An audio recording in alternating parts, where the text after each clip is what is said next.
right. So I think we're all good to go. It is 2 o'clock. All right, 2 o'clock. So we will go ahead and get started. For those of you who aren't familiar with my face, my name is Marissa and I will be doing a virtual story time with you all.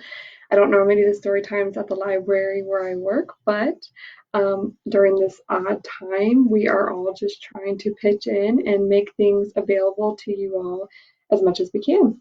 So I am at home and I'm going to be reading some books. I tried to pick a theme in the sense of like what is going to be encouraging, because some parents, some children might be feeling a little discouraged, especially after the Ohio announcement yesterday of the schools not reopening for the year. So we're going to go ahead and get started. Like I said in my post yesterday, most of these are geared towards toddlers, but of course any age can join us and we're welcome to have you. So I hope you enjoy. The first one is going to be called Duck and Goose, Goose Needs a Hug by Tad Hills. I'm feeling sad. I think I need... Wait, we know what will cheer you up. Let's play hide and seek. No, thank you. I just need a game of tag. You're it. No, I really need to stand on your head. That's always fun. No, I really need to splash in puddles. No, I very badly need a happy song. No, I need... What, Goose? A hug. Well, why didn't you say so? My boys absolutely love this book. They love anything with Duck and Goose, and one of them especially loves this one, Duck and Goose. Goose Needs a Hug.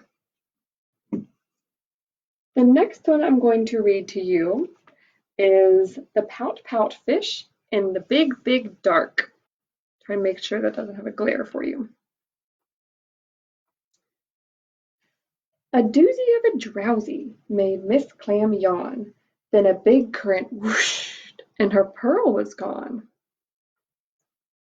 Mr. Fish swam forth. Miss Clam, don't weep. I will find your pearl. That's a promise I'll keep. He swooped through the water, swishing close to the sand, and he eyed every inch of the busy bottom land. He found a mucky marble where he thought the pearl might be. Then a hidden voice whispered, "It's further out to sea." So he swam a little deeper, excuse me, where the light grew dimmer. As his heart fluttered, Mr. Fish grew grimmer. I'm as a sailfish. I'm strong as a shark. I'm smart as a dolphin, but I'm scared of the dark. He kept on searching all along the ocean floor, through a reef, through a wreck, swimming far from the shore. Mr. Fish felt a pout poach on his hope. Then the whisper said, "It's down by the boat." So he swam a little deeper where the light grew dimmer. As his heart fluttered, Mr. Fish grew grimmer. I'm fast as a sailfish. I'm strong as a shark. I'm smart as a dolphin, but I'm scared of the dark. A whirl of wriggly worms made a search team swirl, and they helped with the hunt for the gone pearl. But nothing was discovered. Mr. Fish felt despair. Then that soft voice whispered, "In the trench, back there." So he swam a little deeper, where the fish light grew dimmer. As his heart fluttered, Mr. Fish grew grimmer. I'm fast as a sailfish, I'm strong as a shark, I'm smart as a dolphin, but I'm scared of the dark.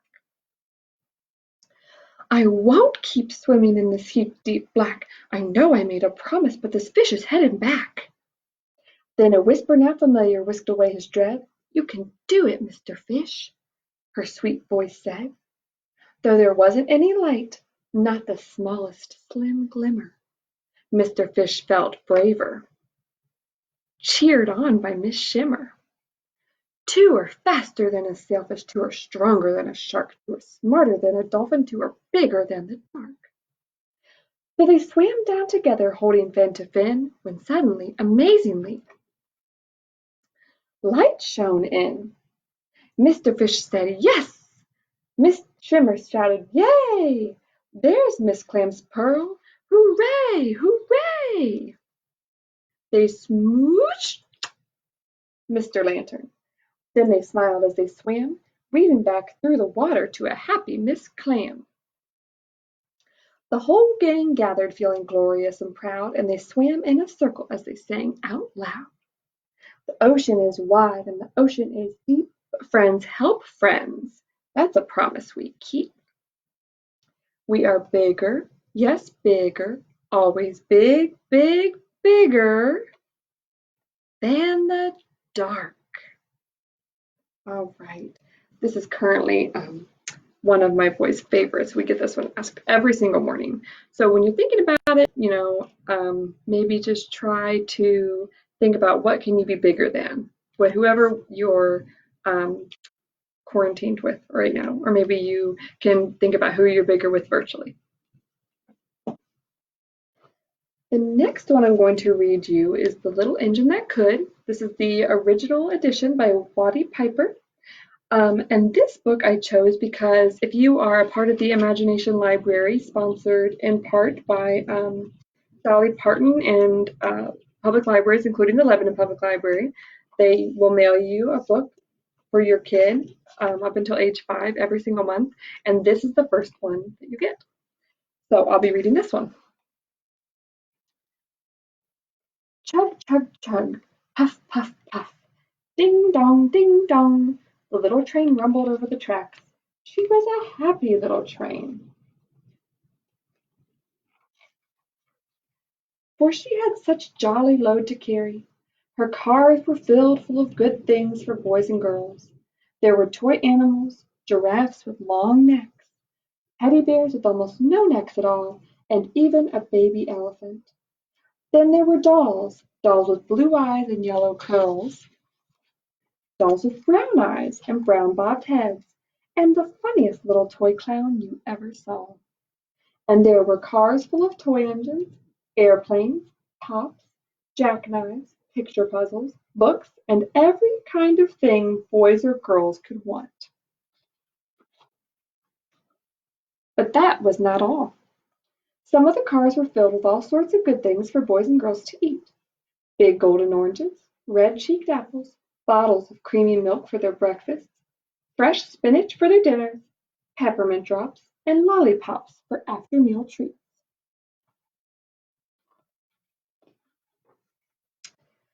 The little train was carrying all these wonderful things to the good little boys and girls on the other side of the mountain. She puffed along merrily, then all of a sudden she stopped with a jerk. She simply could not go another inch. She tried and tried, but her wheels would not turn. What were all of those good little boys and girls on the other side of the mountain going to do without the wonderful toys to play with and the good food to eat? "Here comes a shiny new engine," said the funny little clown, who jumped out of the train. "Let us ask him to help us." So all the dolls and toys cried out together. "Please, shiny new engine, won't you please pull our train over the mountain? Our engine has broken down, and the boys and girls on the other side won't have any toys to play with or good food to eat unless you can help us." But the shiny new engine snorted. "I pull you? I am a passenger engine. I have just carried a fine big train over the mountain, with more cars than you ever dreamed of. My train had sleeping cars with comfortable berths, a dining car where waiters bring whatever hungry people want to eat, and parlor cars in which people sit in soft armchairs and look out of big plate glass windows. I pull the likes of you? Indeed not." And off he steamed to the roundhouse where engines live when they are not busy. How sad the little train and all the dolls and toys felt. Then the little clown called out, "The passenger engine is not the only one in the world. Here is another engine coming, a great, big, strong one. Let us ask him to help us." The little toy clown waved his flag, and the big, strong engine came to a stop. "Please, oh please, big engine," cried all the dolls and toys together, "won't you please pull our train over the mountain? Our engine has broken down, and the good little boys and girls on the other side won't have any toys to play with or good food to eat unless you help us." But the big, strong engine bellowed, "I am a freight engine. I have just pulled a big train loaded with big machines over the mountain. These machines print books and newspapers for grown-ups to read.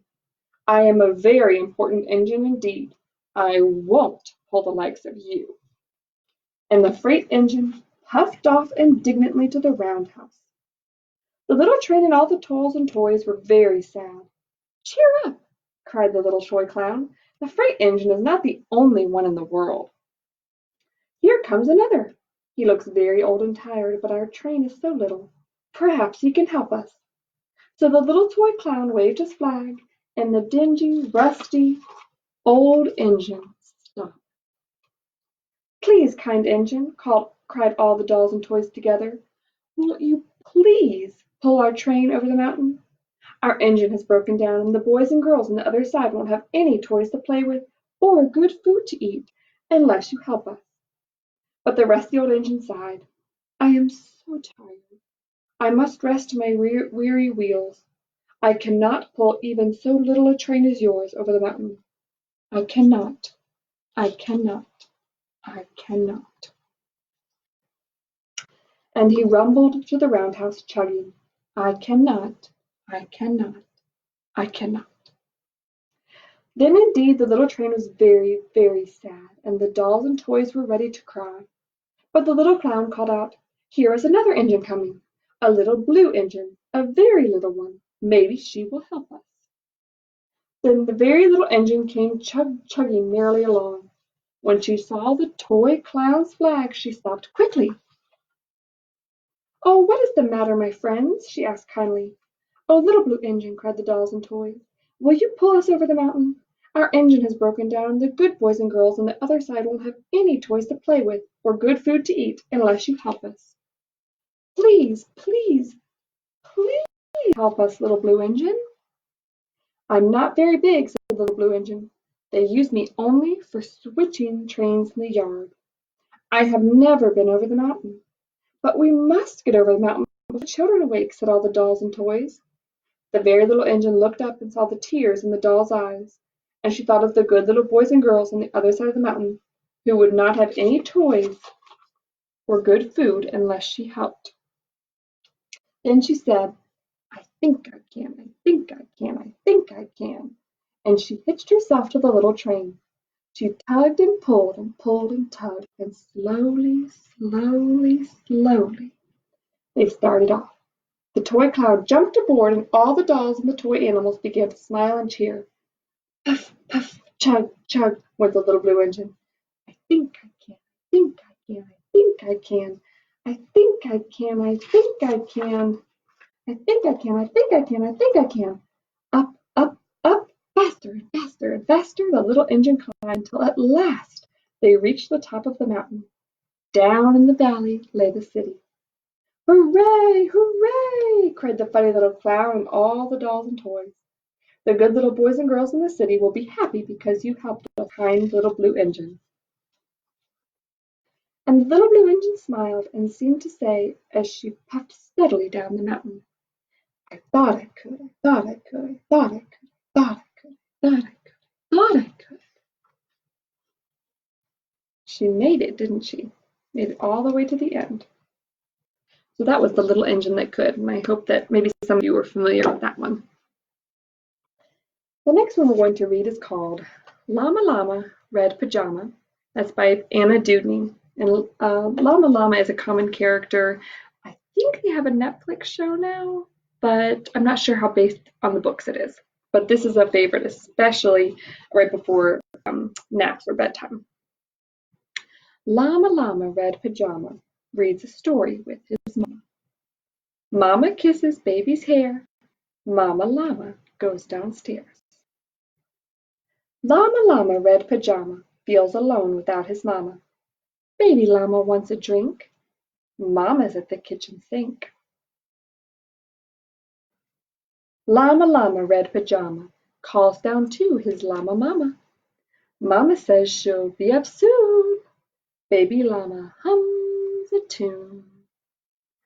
Llama Llama Red Pajama waiting for his mama. Mama isn't coming yet. Baby Llama starts to fret. Llama Llama Red Pajama whimpers for his mama. Mama Llama hears the phone. Ring, ring. Baby Llama starts to moan. Llama Llama Red Pajama listens for his mama. What is Mama Llama doing? Baby Llama starts boo-hooing. Llama Llama Red Pajama hollers loudly for his mama.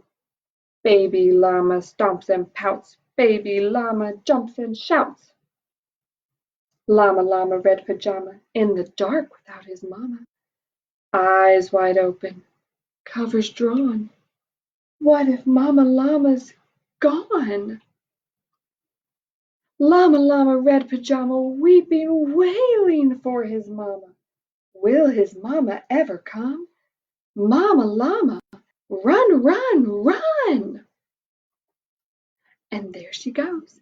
She's running. She's gonna get up there to see what's the matter with baby Llama, and what does she find? Nothing. Baby Llama, what a tizzy! Sometimes Mama's very busy. Please stop all this llama drama and be patient for your mama. Little llama, don't you know? Mama Llama loves you so. Mama Llama's always near, even if she's not right here.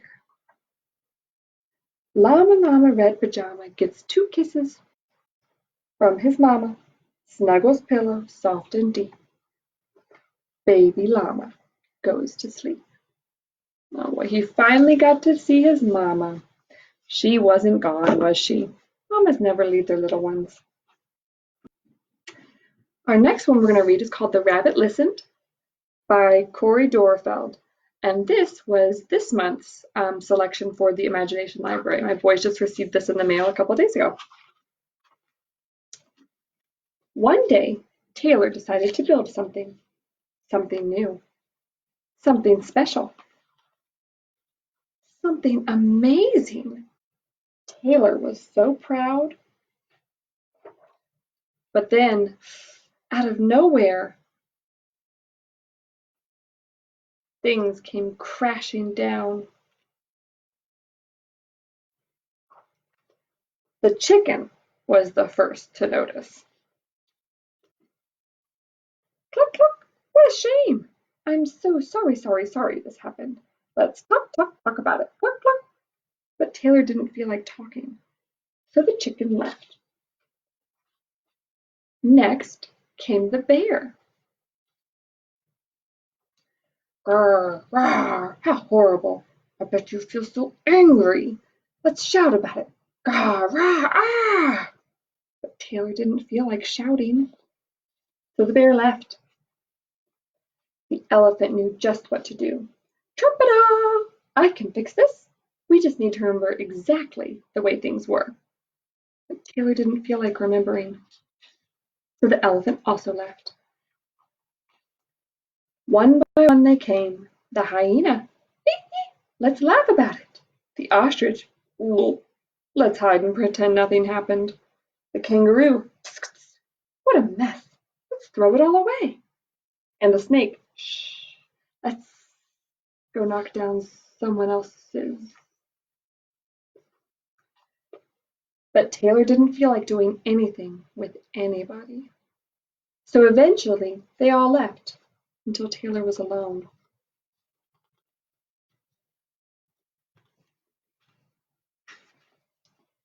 In the quiet, Taylor didn't even notice the rabbit, but it moved closer and closer until Taylor could feel its warm body.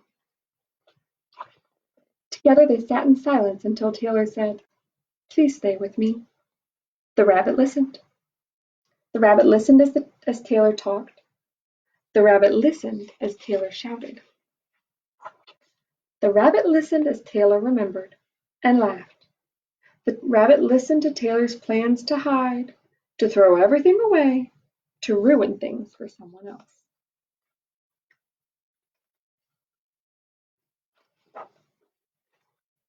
Through it all, the rabbit never left. And when the time was right, the rabbit listened to Taylor's plan to build again. "I can't wait," Taylor said. "It's going to be amazing." All right, that rabbit was such a good friend to Taylor, wasn't he? So this one, The Rabbit Listened by Corey Dorfeld. All right, we have 2 books left. The next one is another Pout Pout Fish book, and it's called The Pout Pout Fish and the Bully Bully Shark. Deep in the ocean on a warm, gentle day, bubbled lots of lovely laughter and the sounds of happy play. Mr. Fish, his pals and buddies were together at the park, having fun and feeling welcome, when along came a shark. The shark showed his teeth and he growled as he swam, "Move aside, microfishies, it's my turn, scram!" Mr. Fish shrank back and he felt very strange. The bright morning tilted and the park began to change. The friends all around him seemed to shrink back too. Mr. Fish's face flattened. "Oh, I don't know what to do." Shark acted badly. "Being mean is wrong. But I'm just one fish. Am I really that strong?" The water slowly calmed and the friends found their way back to laughter-filled frolic and a cheery, cheery day. But the shark came round again, and he used a bad name. He shouted, "Get lost! I'm the boss of this game." Mr. Fish shrank back, with his feelings in a lump. Fear grew inside him in a weird, heavy clump. The friends all around him seemed to shrink back too. Mr. Fish's face furrowed. "Oh, I don't know what to do." Shark acted badly. "Being mean is wrong. But I'm just one fish. Am I really that strong?" The friends tried again to enjoy their favorite park, but the shadow of their worries made the day seem dark. The unmentioned tension grew when Shark reappeared. He stole a guppy's lunch. "Fear the fin," he sneered. Mr. Fish shrank back and his innards did a flop. His feelings tumbled-jumbled. Would the awful ever stop? The friends all around him seemed to shrink back too. Mr. Fish's face fizzled. "Oh, I don't know what to do." Shark acted badly. "Being mean is wrong. But I'm just one fish. Am I really that strong?" He turned to leave the park, feeling sad through and through. Then slowly came a thought. There was something he could do. Words can make a difference when things go wrong. Yes, I'm just one fish, but my voice is strong. Mr. Fish turned back and directly faced the shark. It was time to talk straight about what happened in the park. "Mr. Shark," said Mr. Fish, "you have broken up our fun. Bully isn't who you are, but it is what you have done. The things you did were mean, and that's not what we expect. So please leave until you're ready to treat us with respect." Mr. Fish spoke up and his words rang out loud. The friends all around him formed an upstanding crowd. Together they were stronger. Now none of them were scared. They cared about each other and the world they shared. Soon Mr. Fish was laughing and his friends were having fun, taking turns in using empathy, each and every one. The park filled again with the joyful sounds of play, plus the confidence of knowing how to keep it that way. We are kind, we are fair, we are all potential friends, so we speak up when we need to. That's how bullying ends. So don't forget, stick up for your good friends. Maybe sometimes for yourself. All right, we have one more book to finish us out, and this is a new book. It's called Wally and the Sweet Mountain Candy Factory. This was published by a good friend of mine, and the boys just adore it. It's got the bright pictures, and as a parent, I really like it because there's a interactive component to it, a join me and a tell me. And I'm not going to read all of those parts on the edges because that would make for a very long book. And also, I don't have a kid here with me, so I'm not going to be doing any of these things. But I will read you the story and I'll show an example of a couple of them. Meet Wally. Wally has super cool hair, big dreams, and loves candy. Wally combs his hair the same way every single day, but today it has to be perfect. Today his biggest dream is about to come true. Wally has always dreamed of becoming a candy maker, just like his dad, his dad's dad, and his dad's dad's dad.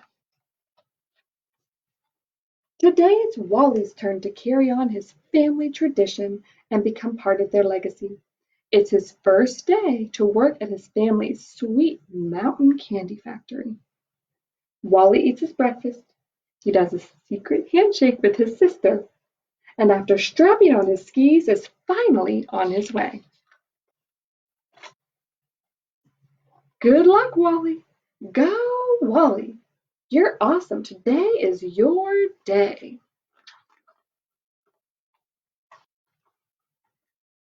Wally arrives at the factory. He takes a deep breath, wiggles his jitters out, and with a pep in his step, flings the factory doors open. So now this is an example of when you could do a join me. On the join me here on the side, it says, take a deep breath, wiggle your jitters out. So if you had children reading with you, you could have them take a deep breath and wiggle their jitters out. Wally's grandpa is there waiting for him with a big grin, a brand new uniform, one candy making hat, and two candy hammers. When Wally arrives at his station, he is so excited. He feels like his bones are dancing. He is ready. Before Wally's turn, some important candy making steps have to be done. Step 1, mix the ingredients. This is Peter's job. Peter mixes the ingredients: sugar, syrup, water, flavor, color. The candy has to be mixed and mixed and mixed some more until it is just right. After all the ingredients are mixed, it is time for step 2. Shape the candy. In the front of the line are Max and Tig. Their job is to stretch and stretch and stretch the candy. Howie is next. Howie's job is to roll and roll and roll the candy. Then it's Simmy's turn. Simmy's job is to sprinkle and sprinkle and sprinkle onto the candy.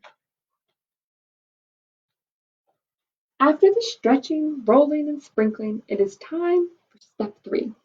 Bake the candy. This is done by Raz. Raz carefully puts the candy into the oven and sets the timer. Wally is next. Wally's job is the best job of all.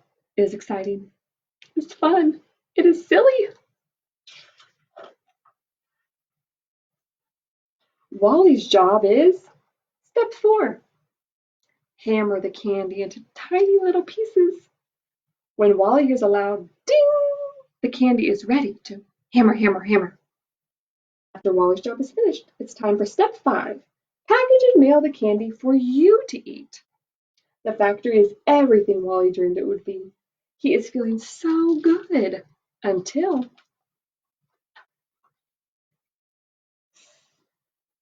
everything is out of control. The candy is racing down the belt way too fast.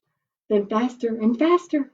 Sprinkle, sprinkle, ding, hammer, ding, ding, roll, roll, roll, hammer, ding, ding, ding, stretch, stretch, stretch. Wally and his friends can hardly keep up. Why is the conveyor belt going so fast? Wally stretches his tired arms and goes to investigate. He is going to solve the problem himself. Behind one of the machines, Wally finds his little brother. Benji is hanging by his underwear on the speed switch. He is covered with sticky, gooey candy. Benji got caught on the switch while trying to sneak candy. Wally is not happy. This is his big day at the factory, and Benji is ruining it. Wally wants to yell at Benji, but then he remembers dreaming about sneaking inside the factory before it was his turn, too. Sweet Mountain is an awesome place. Wally knows he needs to help Benji down. But how? Oh, he thinks and thinks. Should he fly up there? Should he get on a ladder? Should he get on a spring? What do you think he'll do? Wally realizes he can't do it alone. He needs help.